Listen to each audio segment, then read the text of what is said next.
बिस्मिल्लाहिर्रहमानिर्रहीम। अस्सलाम वालेकुम स्टूडेंट्स, कैसे हैं आप लोग। तो हम लोगों ने स्टार्ट की हुई है क्लास फर्स्ट ईयर की बायोलॉजी और हमें उसके चैप्टर नंबर 1 पे जो कि biodiversity and classification. Last topic के अंदर हमने डोमेन यूकेरिया पढ़ा था, उसके अंदर हमने उसकी किंगडम्स देखे थे कि उसमें कौन कौन से किंगडम आते हैं 5 किंगडम में से, और किंगडम एनिमीलिया की भी हमने कुछ करैक्टरिस्टिक्स देखी थी। सबसे पहले हम उसको रिकॉल कर लेते हैं कि किंगडम एनिमीलिया में हमारे पास कौन कौन से करैक्टरिस्टिक्स थे। एक तो ये था कि वो मल्टी सेलुलर भी होते हैं, और दूसरा ये कि उसके अंदर हमारे पास जो डेवलपमेंट होती है वो एम्ब्रियो से होती है, और उसके अंदर जितने भी ऑर्गेनिजम्स होते हैं वो सारे यूकेरियोट्स होते हैं। ठीक हो गया। अब उसके अंदर किंगडम एनिमीलिया में हमारे पास कुछ फाइलम्स भी हैं, तो हम इस फाइलम्स को लाइन वाइज डिस्कस करेंगे। और आज हम जो फाइलम डिस्कस करने जा रहे हैं वो क्या है, फाइलम पोरिफेरा। अब फाइलम पोरिफेरा के सब पहले अंदर देख लेते हैं कि कौन कौन से हमारे पास ऑर्गेनिजम्स होते हैं।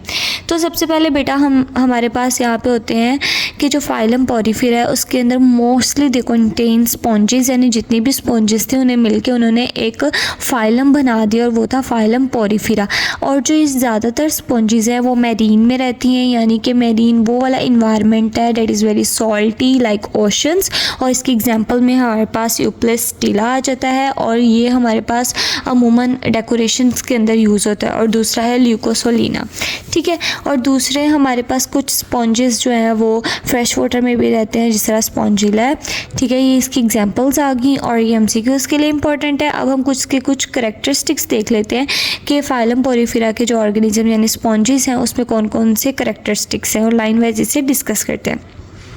तो हमारे पास सबसे पहले यहाँ पे आ जाता है करैक्टरिस्टिक्स ऑफ फाइलम पोरिफेरा में कि इसके अंदर नो टिश्यू ऑर्गेनाइजेशन होती है, यानी कि जो हमने सीक्वेंस पढ़ा हुआ है कि सेल से ऑर्गेनेलिस बनती हैं, टिश्यूज़ बनते हैं, फिर ऑर्गन सिस्टम एंड इंडिविजुअल एक बाकायदा डेवलप हो जाता है, वो इसमें ऐसा प्रोसेस नहीं होता। इसमें नो टिश्यू ऑर्गेनाइजेशन होती है। ठीक है। और दूसरा ये कि मोस्टली एसिमेट्रिकल्स होते हैं, यानी इसकी बाकायदा कोई भी सिमेट्री नहीं है, और जो कुछ है जिसमें सिमेट्री दिखाई भी देती है वो है रेडियल सिमेट्री।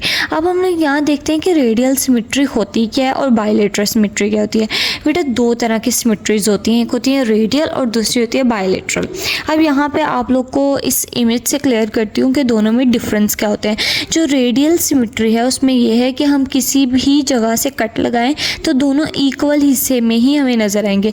लाइक अब देखिए ये जेली फिश है ना हमारे पास, ये स्टार फिश है।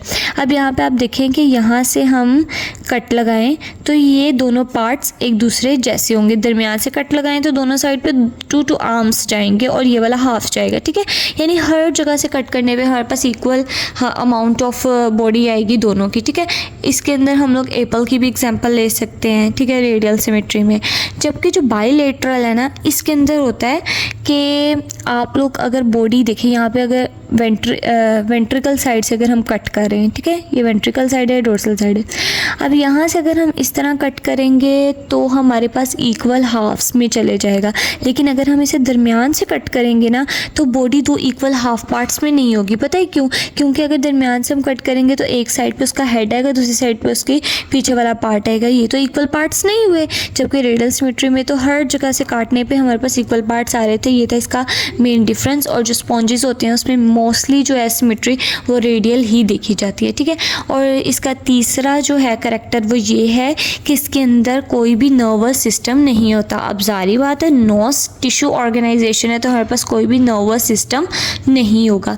नेक्स्ट है हमारे पास ओपनिंग इन स्पॉन्जेस। अब ओपनिंग ना 2 तरह की होती है स्पॉन्जेस में, एक को कहते हैं हम ऑस्ट्रिया और एक को कहते हैं ऑस्कुलम। ठीक है, अब जो ऑस्ट्रिया होती हैं ये मैनी ओपनिंग्स होती हैं, यानी छोटी छोटी बहुत ज़्यादा ओपनिंग स्पॉन्जेस में होना जिससे वाटर हमारे पास बॉडी में एंटर हो जाए। हमने क्या कहा था, स्पॉन्जेस कहाँ रहती हैं, पानी में रहती हैं, तो मेरीन वाटर में रहेंगी या तो फ्रेश वाटर में रहेंगी। तो हमारे पास पानी तो अंदर बॉडी में एंटर होगा और वो छोटे छोटे हमारे पास सुराख से एंटर होगा, उसे हम ऑस्ट्रिया कहते हैं। और हमारे पास एक लार्ज पोर होता है जिससे वाटर बाहर एग्जिट कर जाता है और उसको हम ऑस्कुलम कहते हैं। यहाँ पे हमारे पास इसकी डायग्राम है और ये एमसीक्यू से बहुत इंपॉर्टेंट है, यह मैंने मेंशन किया हुआ है। ठीक है, आप इसे हाईलाइट कर लीजिएगा। अब यहाँ पे देखिए ये जो यहाँ छोटे छोटे पोर्स बने हुए हैं इसको हम कहेंगे ऑस्ट्रिया। यहाँ से वाटर वाटर एंटर होगा बॉडी में, ठीक है, ये water transport system in Porifera. अब यहाँ पे जो है ये एक लार्ज ओपनिंग है, इसको हम क्या कहेंगे, ऑस्कुलम, यहाँ से हमारे पास वाटर बाहर एग्जिट कर जाएगा, ठीक है। फिर हमारे पास आ जाती हैं लेयर्स ऑफ स्पॉन्जेस। हमारे पास कितनी लेयर्स होती है स्पॉन्जेस में बेटा, स्पॉन्जेस में 3 मेन लेयर्स होती हैं, एक आउटर, एक इनर और एक मिडल लेयर, ठीक है। जो आउटर लेयर है उसको हम पिनाकोडर्म भी कहते हैं, ठीक है, और वो ज़्यादातर थिन फ्लैट सेल से बनी होती है, यानी बहुत बारीक बारीक सेल्स होते हैं। और जो इनर लेयर है वो हमारे पास कॉनोसाइट से बनी होती है या कॉलर सेल से बनी होती है, और इसे हम कॉनोडर्म भी कहते हैं। और जो मिडल लेयर है उसे हम मेसोफाइल कहते हैं। अब यहाँ पे हमारे पास जो मेसोफाइल है that's jelly like and it contain amoeboid cells. यहाँ पे इसके पास हमारी डायग्राम है, डायग्राम में आप देख सकते हैं कि मैंने क्या कहा था, पिनाकोडर्म में हमारे पास थिन लेयर सेल्स होते हैं, ठीक है, यानी ये है पिनाकोसाइट सेल्स और ये है कॉनोडर्म। यहाँ पे आप इसके सेल्स देख सकते हैं जो मैंने आप लोगों को बताया, और दरमियान में हमारे पास इसकी मिडल लेयर आ गई, ठीक है। उसके बाद हमारे पास आ जाता है स्केलेटन है पोलिफेरा का, वो बना होता है minute needles of calcium carbonate और सिलिका से, ठीक हो गया। ये किसकी करेक्टर आ गई। नेक्स्ट है इसकी रिप्रोडक्शन। रिप्रोडक्शन क्या होता है, यानी अपनी जनरेशन को आगे बढ़ाना और न्यू इंडिविजुअल्स को बनाना। अब ये 2 तरह के होते हैं, एक होते हैं सेक्सुअल और एक होते हैं एसेक्सुअल। अब जो पोरिफेरा है ना, ये सारे एसेक्सुअली रिप्रोड्यूस करते हैं। एक इसका मेथड है बडिंग के थ्रू और दूसरा है रीजनरेशन, यानी रीजनरेट करते हैं अपने आप को। बडिंग का ये है कि जिस तरह यहाँ पे डायग्राम में आपको शो करवाया है, एक अडल्ट सी स्पॉन्जी थी, ठीक है, उसने यहाँ पे एक उसका बर्ड ग्रो हुआ। अब ये जो बर्ड है यहाँ से ऑफ हो जाएगा, यानी यहाँ से कट आउट हो जाएगा, ठीक है, और ये कट आउट होके एक न्यू सी स्पॉन्जी बन जाएगी। इससे बर्डिंग के थ्रू रिप्रोडक्शन करते हैं। अब यहाँ पे आप लोग की बुक के अंदर एक न्यू कैरेक्टर बताया गया है, यानी एक छोटी सी इन्फॉर्मेशन दी हुई है, वो है गैम्यूल की। यानी कि कुछ स्पॉन्जेस ऐसा करते हैं कि वो अपने इर्द गिर्द एक रेजिस्टेंस कैप्सूल बना लेते हैं, जिसे हम गैम्यूल कहते हैं। अब ये क्या होता है, स्पॉन्जी या तो अगर डाई होने वाली होती है तो स्पॉन्जी डाई होते हुए हमारे पास रिलीज़ कर देती हैं गैम्यूल को। अब 2 तरह हमारे पास 2 कंडीशंस होती है, एक होती है फेवरेबल, दूसरी होती है नॉन फेवरेबल कंडीशन। यानी कि अगर फेवरेबल कंडीशन है तो जो गैम्यूल है उसमें से हमारे पास अमोबॉइड सेल्स, यानी जो मिडल लेयर वाले सेल्स थे वो निकल आएंगे और वो एक न्यू स्पॉन्जी बना देंगे। जबकि अगर नॉन फेवरेबल कंडीशन है तो हमारे पास ये आगे ग्रो नहीं करेगा।